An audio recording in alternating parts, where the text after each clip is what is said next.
అనుదినమన్న శ్రోతలకు మన ప్రభువును రక్షకుడై ఉన్న యేసుక్రీస్తు యొక్క సరిసాటి లేని మహా గొప్ప పరిశుద్ధమైన నామమునందు శుభములు. నేడు 2025 సంవత్సరము మే మాసము 9వ తారీఖు శుక్రవారం నాటి ధ్యానాంశము మరణముపై అధికారము. ప్రకటన గ్రంథము 20 అధ్యాయము 6వ వచనమందు, ఇట్టి వారి మీద రెండవ మరణమునకు అధికారం లేదు. మరణము ఒక శాపము. అట్టి శాపము ఆదాము యొక్క పాపమును బట్టి మనుష్య జాతికి వచ్చెను. మనుషులు ఒక్కసారే మృతి పొందవలనని నియమింపబడెను. ఆ తరువాత తీర్పు జరుగును అని బైబిల్ గ్రంథము సెలవిచ్చుచున్నది. హెబ్రీయులకు రాసిన పత్రిక 9వ అధ్యాయము 27వ వచనం. అందువలన భూమి మీద జన్మించిన ఎట్టి మనుషుడైనను మరణించును. కడపట నశింపజేయబడు శత్రువు మరణము.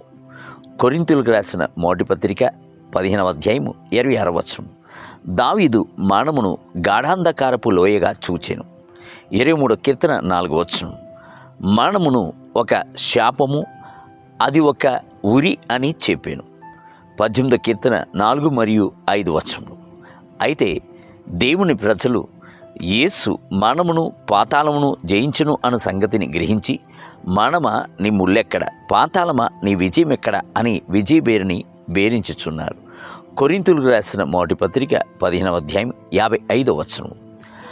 మరణము పైన దేవుని యొక్క బిడ్డలకు అధికారమును ఇచ్చినవాడు చనిపోయిన వారిని లేపుడి అను ఆజ్ఞను కూడాను ఇచ్చి ఉన్నాడు. మత్తయి సువార్త 10వ అధ్యాయం 8వ వచనం. అది శరీర మరణమైనను సరే, ఆత్మ మరణమైనను సరే, చనిపోయిన వారిని లేపుడి. అట్టి అధికారమును కార్యసాధకము చేయుట ఎలా? చనిపోయిన వారిని చనిపోయిన వారిగా తలంచుకుడి, నిద్రించుచున్న వారిగా తలంచి అధికారముతో ఆజ్ఞాపించుడి.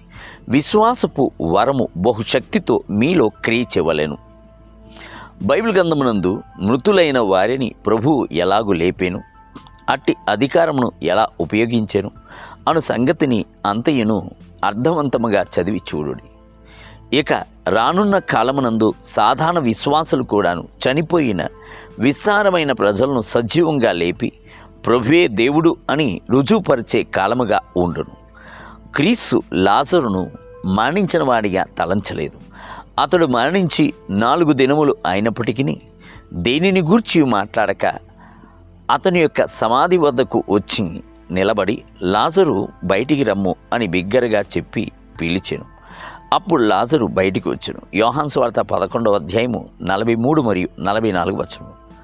నాయునను ఊరి విధవరాలు యొక్క కుమారుడు మరణించినప్పుడు క్రీస్తు ఆ పాడెను ముట్టి, చిన్నవాడా లెమ్ము అని చెప్పాను. వెంటనే జీవము పొందుకున్నవాడై లేచెను. లూకాసు వార్త 7వ అధ్యాయం 14వ వచనం. యాయూరు యొక్క కుమార్తె చనిపోయినప్పుడు యేసు ఆమెకు చెయ్యి పట్టుకొని, చిన్నదానా లెమ్ము అని చెప్పాను. ఆమె ప్రాణముతో లేచెను. మార్క్సు వార్త 5వ అధ్యాయం 41వ వచనం. అట్టి అంశమును వెంబడించిన పేతురు చనిపోయిన దోర్కా అను విధవరాలను లేపాను. అపోస్తల కార్యము 9వ అధ్యాయం 40వ వచనం. అట్టి అంశమును వెంబడించిన అపోస్తలైన పౌలు ఐతుకు అను యవనస్తుని లేపాను. అపోస్తల కార్యము 20వ అధ్యాయము 10వ వచనం.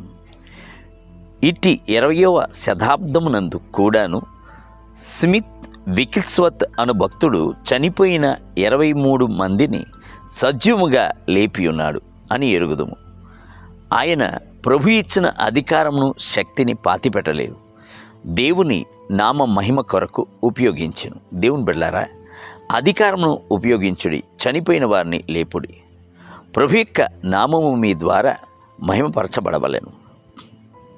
నేటి ధ్యానమునకై, యేసు పునరుత్థానమును జీవమును నేనే, నా యందు విశ్వాసముంచువాడు చనిపోయినను బ్రతుకును, బ్రతికి నా యందు విశ్వాసముంచు ప్రతివాడును ఎన్నటికిని చనిపోడు. యోహాను సువార్త 11వ అధ్యాయం 25 మరియు 26 వచనములు. నేటి వేద పఠనము ఉదయము 2వ రాజుల గ్రంథము 7, 8 మరియు 9 అధ్యాయములు. సాయంత్రం యోహాను సువార్త 1వ అధ్యాయం 1 మొదలుకొని 28 వచనములు. ప్రభువు మిమ్ములను దీవించునుగాక. ఆమేన్.